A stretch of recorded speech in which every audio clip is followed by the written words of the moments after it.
విజయసాయిరెడ్డిపై AP హోంమంత్రి Vangalapudi Anitha fire అయ్యారు. ముఖ్యమంత్రి స్థాయి వ్యక్తి గురించి మాట్లాడే సమయంలో అనుచిత వ్యాఖ్యలు చేస్తున్నారని అనిత మండిపడ్డారు. కనీస విలువలు లేని శకుని లాంటి వ్యక్తి విజయసాయిరెడ్డి అని విమర్శించారు. యాక్చువల్గా మీకు ఒక విషయం చెప్పాలి, మీకు ఒక విషయం తెలియాలి. అంటే మీరు అబ్జర్వ్ చేశారో లేదో నాకు తెలియట్లేదు. ఈ మధ్యకాలంలో ట్వీట్లు పెరిగినాయి చూసారా? ట్వీట్లు ఎప్పటి నుంచి పెరిగినాయి?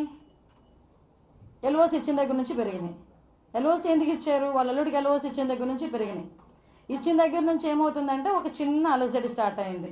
అంటే అక్కడ వాళ్ళు చేసిన పాపాలు ఏదైతే ఉన్నాయో అవన్నీ కూడా ప్రజలకి చాలా క్లియర్గా తేటతలం అవుతున్నాయని భయపడి ఓవరాల్గా మొత్తం విజయసాయిరెడ్డి అండ్ కో ఫ్యామిలీ వాళ్ళ అల్లుడు కానివ్వండి, శరత్చంద్రారెడ్డి కానివ్వండి, వైవి సుబ్బారెడ్డి గారు అల్లుడు కానివ్వండి, వీళ్ళందరూ కూడా ఈరోజు ఇందులో ఇన్వాల్వ్ అయ్యి ఉన్నారన్న సంగతి చాలా క్లియర్ కట్గా అర్థమైంది. కాబట్టి వీళ్ళు ఏం చేస్తున్నారంటే బయటకు వచ్చి నోటుకు వచ్చినట్టు చంద్రబాబు నాయుడు గారిని తిడితే కనుక టాపిక్ డైవర్ట్ అవుతుంది, మేమందరం చంద్రబాబు నాయుడు గారిని ఎందుకు తిట్టామన్న గురించి మాట్లాడతాం కాబట్టి అని డైవర్ట్ చేస్తున్నారు. జనసేన వాళ్ళు ఎలా డైవర్ట్ చేస్తున్నారు? జనసేనకి మధ్యలో టీడీపీకి మధ్యలో అగ్గి పెట్టేస్తే ఏదైనా మేము చాలా సందర్భాల్లో మీరు విన్నారో లేదో తెలియదు కానీ one of that person Shakuni మామకి ఏదో అంటారు కదా, శకుని మామకి ఎక్కువగా ఉంటాడు అనమాట. శకుని మామ అయినా కొంచెం ఎథికల్గా వెళ్ళాడేమో కానీ ఎథిక్స్ కూడా లేని శకుని మామ ఎవడైనా ఉన్నాడంటే విజయసాయిరెడ్డి పేరు చెప్పుకోవచ్చు.